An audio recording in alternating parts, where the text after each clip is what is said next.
مگر یہ خیال کیوں نہیں آتا کہ مرنا بھی تو ہے؟ قبر کی پلاننگ کہاں ہے؟ آخرت کی پلاننگ کہاں ہے؟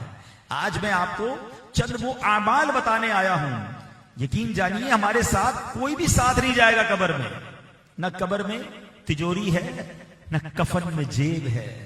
یہ سارے دوست احباب، یہ سارے رشتہ دار ہمیں قبر میں اتار کر واپس آ جائیں گے، ہم اکیلے قبر میں ہوں گے۔ اعلیٰ حضرت امام اہل سنت یہی بات کس پیارے انداز میں سمجھاتے ہیں، ہائے غافل وہ کیا جگہ ہے جہاں، ہائے غافل وہ کیا جگہ ہے جہاں 5 جاتے ہیں 4 پھرتے ہیں، یعنی 5 جاتے ہیں، 4 کاندھے پہ اٹھاتے ہیں، ایک کو لے کر جا رہے ہیں، مگر واپس کتنے آتے ہیں؟ 4 پھرتے ہیں، اسے ایک کو قبر میں ڈال کر آ جاتے ہیں۔ مجھے اور آپ کو سب سارے دوست احباب جن کو ہمارے بغیر چلتا نہیں ہے، وہ سب اکیلی قبر میں چھوڑ کر آ جائیں گے، مگر کیا کوئی ساتھی ہوگا؟ جی، آج میں آپ کو وہ ساتھی بتانا چاہتا ہوں، آج میں آپ کو وہ اعمال بتانا چاہتا ہوں جو میں اور آپ کریں، تاکہ آج ہمارے ندیم بھائی کے گھر والوں کے ایصال ثواب کے اجتماع میں ہم یہ پیغام لے کر جائیں کہ جب میں قبر میں جاؤں تو تنہا نہ ہوں، میرے ساتھ کچھ ساتھی ہوں۔ اب وہ ساتھی کون بن سکتے ہیں؟ سنیے، حضرت کعب رضی اللہ عنہ سے مروی ہے، جب نیک آدمی کو قبر میں رکھا جاتا ہے تو اس کے اعمال صالحہ یعنی اچھے عمل، نماز، روزہ، حج، جہاد اور صدقہ وغیرہ اس کے پاس جمع ہو جاتے ہیں۔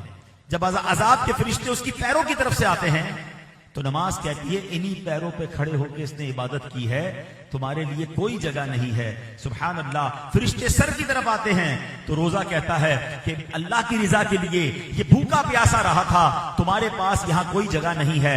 اللہ اکبر۔ اب فرشتے اس کے جسم کے دوسرے حصوں کی طرف آتے ہیں تو حج آگے آ کر کہتا ہے اسی باڈی کو اس نے اللہ کی راہ میں سفر میں گزارا تھا، تھکا تھا، اس جسم کو اس نے سفر میں گرد آلود کیا تھا، تمہارے پاس کوئی جگہ نہیں ہے۔ ہاتھوں کی طرف آتے ہیں عذاب کے فرشتے عذاب دینے کے لیے تو صدقہ کہتا ہے کہ انہی ہاتھوں سے انہیں صدقہ دیا تھا، اللہ کی راہ میں خرچ کیا تھا، تمہارے لیے کوئی گنجائش نہیں ہے۔ اللہ اکبر۔ اب سبحان اللہ میت سے کہا جاتا ہے کہ تیری زندگی اور موت دونوں بہترین ہیں۔ رحمت کے فرشتے اس کے لیے جنت کا فرش بچھاتے ہیں، جنتی لباس لاتے ہیں، اس کی قبر کو تا حد نگاہ وسیع کر دیتے ہیں اور جنت کی ایک قندیل، ایک لائٹ جو ہے اس کی قبر میں روشن کر دی جاتی ہے جس سے قیامت تک وہ روشنی حاصل کرتا رہے گا۔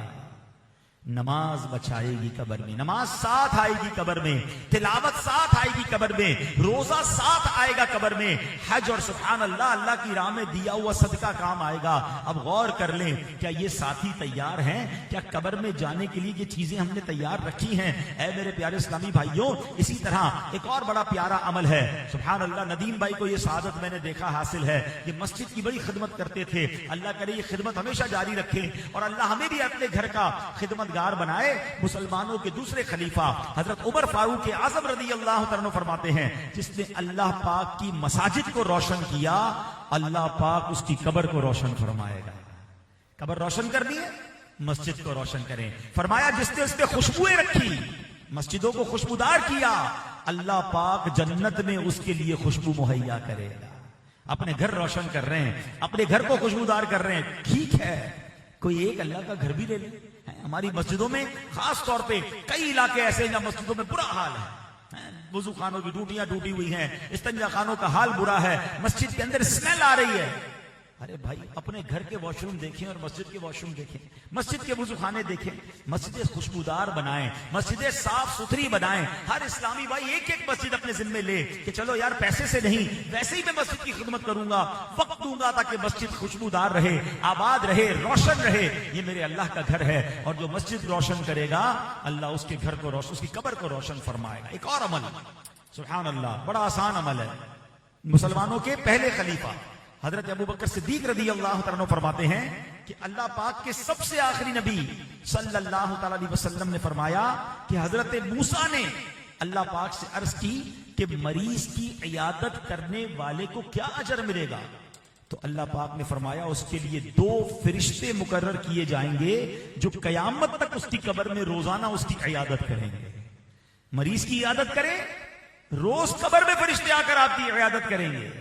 مگر آج ہر چیز واٹس ایپ پہ ہو رہی ہے، طبیعت بھی واٹس ایپ پہ پوچھ لی، ارے بھائی جا کر عیادت کرنا، مریض کی خیر خبر لینا، کبھی ہاسپٹل جائیں کبھی گھر جائیں، اس سے محبت بڑھتی ہے، اس کو دلاسا ملتا ہے۔ آج آپ کسی سے نہیں پوچھ رہے، ایسا نہ ہو کل آپ کی باری آئے تو کوئی آپ کے پاس نہ ہو۔ محبت دینے سے محبت ملتی ہے، اور یہ کتنا پیارا عمل ہے کہ آج میں مریض کی عیادت کروں۔ بلکہ ایک اور حدیث پاک ہے جس کا خلاصہ ہے کہ جو صبح مریض کی عیادت کرے تو شام تک 70,000 فرشتے اس کے لیے دعائیں مغفرت کرتے ہیں۔ شام کو عیادت کرے تو صبح تک 70,000 فرشتے عیادت کرتے ہیں، دعائیں مغفرت کرتے ہیں۔ اب بتاؤ میرے لیے 70,000 فرشتے دعائیں کریں، میرا تو بیڑا پار ہو جائے گا نا۔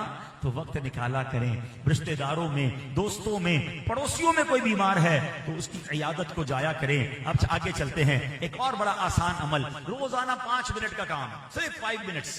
اور وہ کیا ہے کہ حضرت عبداللہ ابن مسعود رضی اللہ عنہ سے روایت ہے، جب بندہ قبر میں جائے گا تو عذاب اس کے قدموں کی طرف سے آئے گا، تو قدم کہیں گے تیرے لیے میری طرف سے کوئی راستہ نہیں ہے، کیونکہ یہ رات کو سورہ ملک شریف پڑھا کرتا تھا۔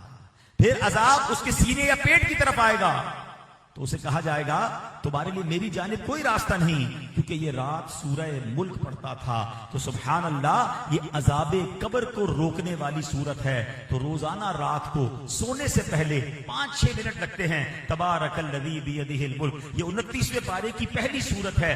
5 to 6 منٹس میں آپ تلاوت کر سکتے ہیں۔ پتہ نہیں موبائل پر کتنی ریلیں دیکھتے دیکھتے سوتے ہیں، 2-2 منٹ، 4-4 منٹ، 6-6 منٹ، نہ جانے کتنے منٹ نکل جاتے ہیں۔ لیکن اگر ایک سورہ ملک اسی موبائل میں ڈاؤن لوڈ کر لینا، اسی موبائل میں سورہ ملک کی تلاوت کر لیں تو انشاءاللہ عذاب قبر سے بچانے والی صورت ہے۔ اصل چیز ہے کہ مائنڈ سیٹ بن جائے۔ ہمارا مائنڈ سیٹ پتہ کیا ہے؟ پیچھے بہت کچھ چھوڑ کے جانا ہے۔ بھائی کیوں کما رہے ہو؟ بچوں کے لیے کما رہا ہوں۔ کیوں جمع کر رہے ہو؟ بچوں کے لیے جمع کر رہا ہوں۔ اپنے لیے کیا کیا؟ میرے اور آپ کے مرنے کے بعد جو ہے نا، لوگ پتہ کیا کہیں گے؟ میت نے پیچھے کیا چھوڑا ہے۔ پتہ فرشتے کیا کہتے ہیں؟ میت نے آگے کیا بھیجا ہے۔ اصل چیز وہ ہے جو ہم آگے بھیج رہے ہیں۔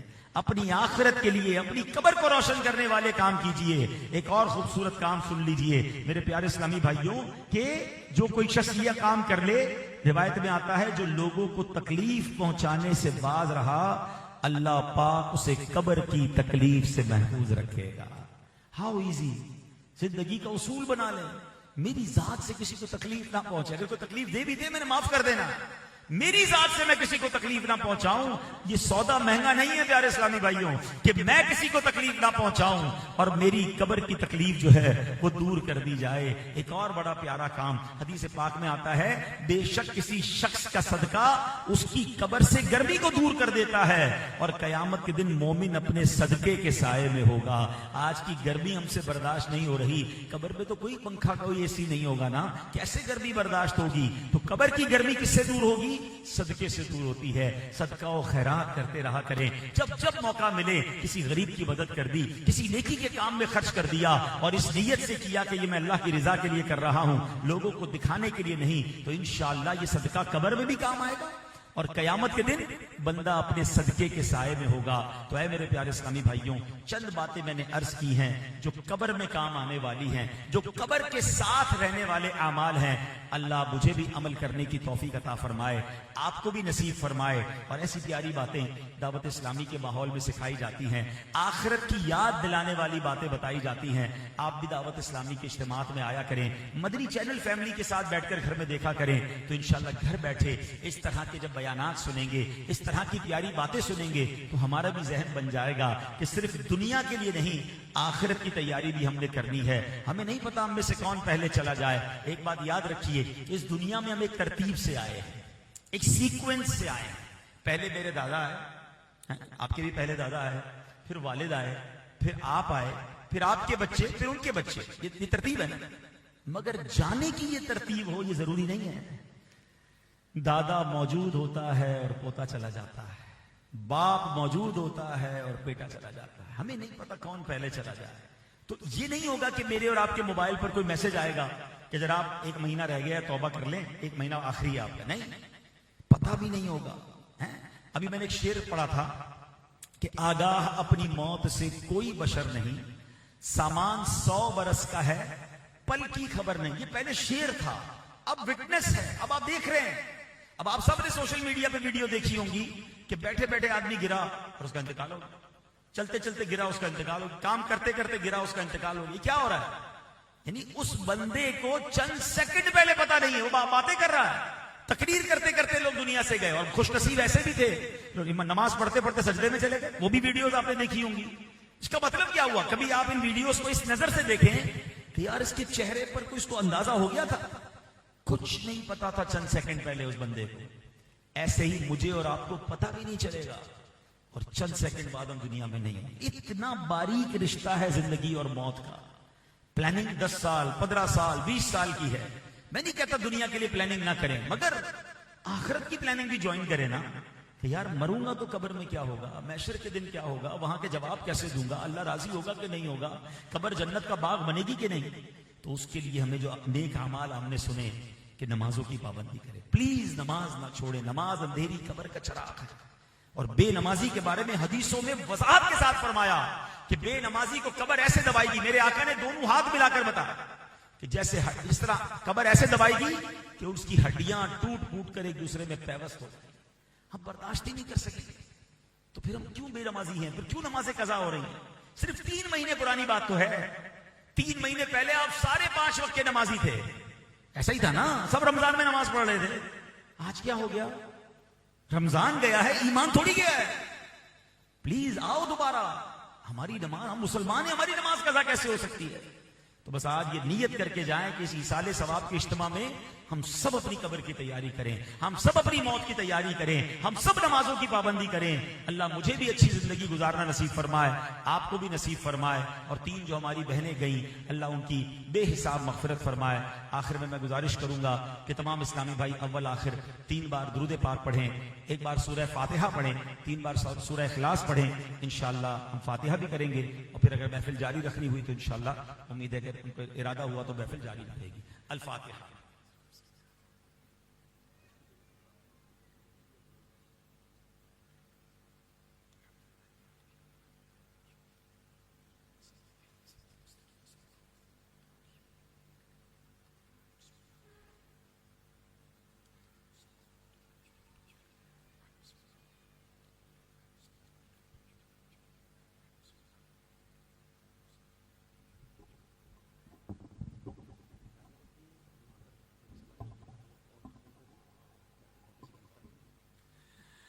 الحمد لله رب العالمين والصلاة والسلام على خاتم النبيين.